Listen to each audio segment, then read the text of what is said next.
اعوذ باللہ من الشیطان الرجیم بسم اللہ الرحمن الرحیم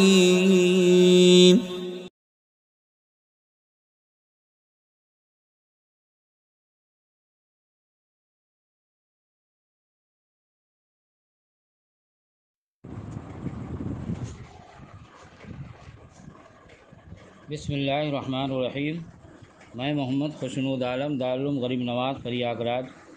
جماعت ثابیہ کے بچوں سے مخاطب ہوں اور نزہۃ النظر کا درس چل رہا ہے۔ مصنف فرماتے ہیں فَإِنَّ الْجَمِيعَ يَشْمَلُهُمْ اسم العدالة والضبط إلا أن في المرتبة الأولى من الصفات المرجحة ما يقتضي تقديم روايتهم على التي تليها وفي التي تليها من قوة الضبط ما يقتضي تقديمها على الثالثة وهي مقدمة على رواية من يعد ما يتفرد به هو حسنا كمحمد بن إسحاق عن عاصم ابن عمر عن جابر وعامر بن شعيب عن أبيه عن جده وقس على هذه المراتب ما يشبهها من الصفات المرجحة، یعنی بلا شبہ مذکورہ بالا اسانید کو صفت عدالت و ضبط شامل ہے، مگر وہ سند جو پہلے درجہ میں ہے اس کے اندر ایسی صفات مرجحہ پائی جاتی ہیں جو اس بات کا تقاضا کرتی ہیں کہ ان کی روایت کو ان سے مقدم رکھا جائے جو درجہ اولیاء سے متصل ہے، اور جو اس سے متصل ہے یعنی مرتبہ اولیاء سے اس میں قوت و ضبط موجود ہے جو تیسرے درجہ والی کو تیسرے درجے والی پر مقدم کرنے کا تقاضا کرتی ہے، اور تیسرے درجہ کو تقدم حاصل ہے اس شخص کی روایت پر جس کو حسن شمار کیا جاتا ہے جبکہ وہ متفرد بالحدیث ہو، جیسے محمد ابن اسحاق عن عاصم ابن عمر عن جابرین کی روایت اور عمر ابن شعیب عن ابیہ عن جدہ کی روایت، اور انہیں مراتب اولیاء وسطی و سفلا پر قیاس کرو، ان مراتب کو جو صفات مرجحہ میں ان کے مشابہ ہیں۔ یہ عبارت کا ترجمہ ہوا۔ اس عبارت کا ماحصل یہ ہے کہ حدیث صحیح مرتبہ اعلیٰ سے یا وسطی یا ادنیٰ سے سبھی کے روات کے اندر نفس عدالت و ضبط موجود ہیں، یعنی حدیث صحیح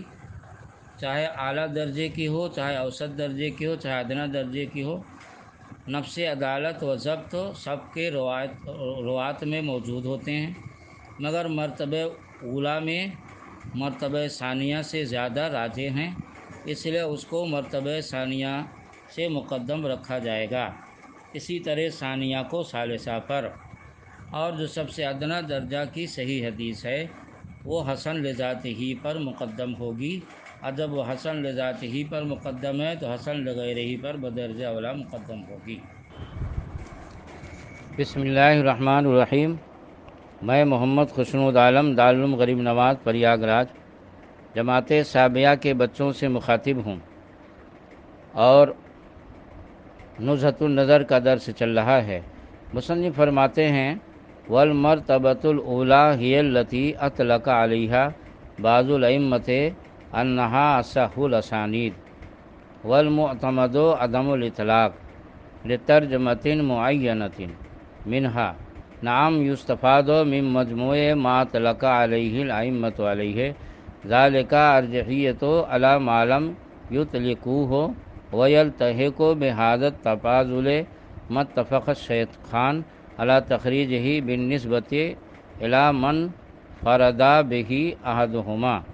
ومن فرد بہ البخاری بالنسبۃ الی من فرد بہ مسلم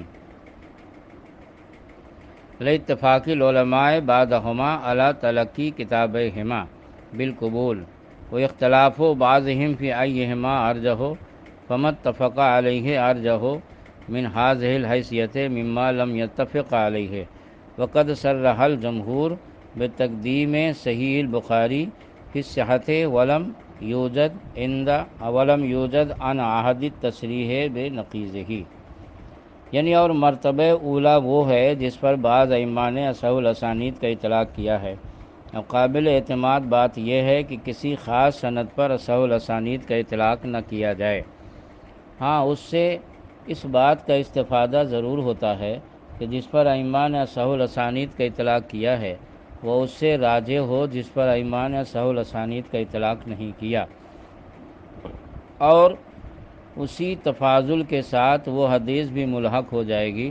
جس پر شیخین نے اتفاق کر لیا ہو، بنسبت اس کے جس کو روایت کرنے میں ان دونوں میں سے کوئی تنہا ہو، اور وہ حدیث جس کو تنہا امام بخاری رحمۃ اللہ علیہ نے روایت کی ہو بمقابلہ اس کے جس کو تنہا امام مسلم رحمۃ اللہ علیہ نے روایت کی ہو، اس لیے کہ ان دونوں کی کتاب صحیح بخاری و مسلم کی مقبولیت پر علماء نے اتفاق کر لیا ہے،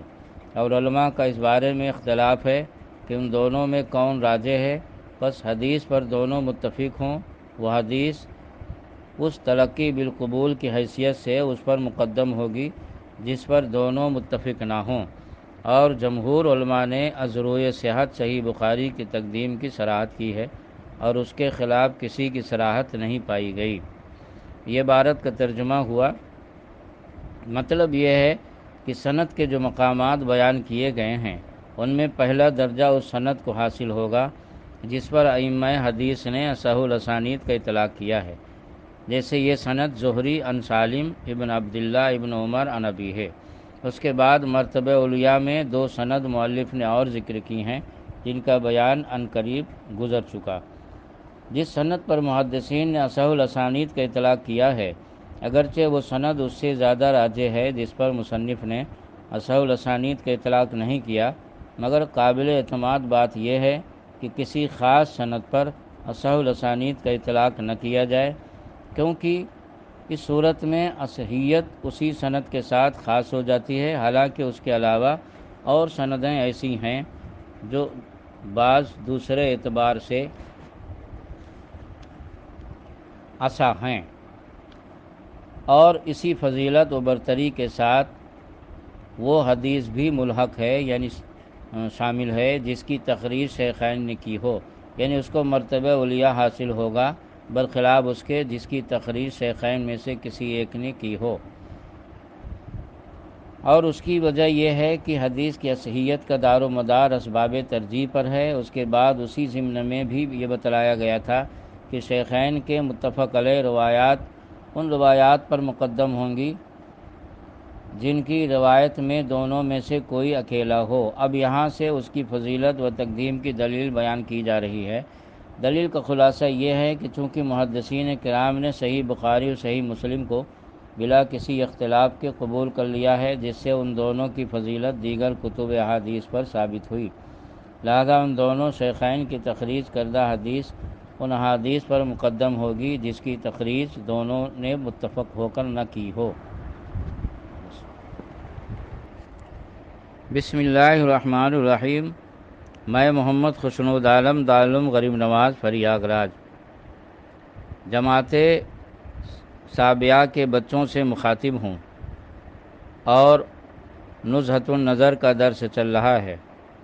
مصنف فرماتے واما ما نقل عن ابی علی النیسابوری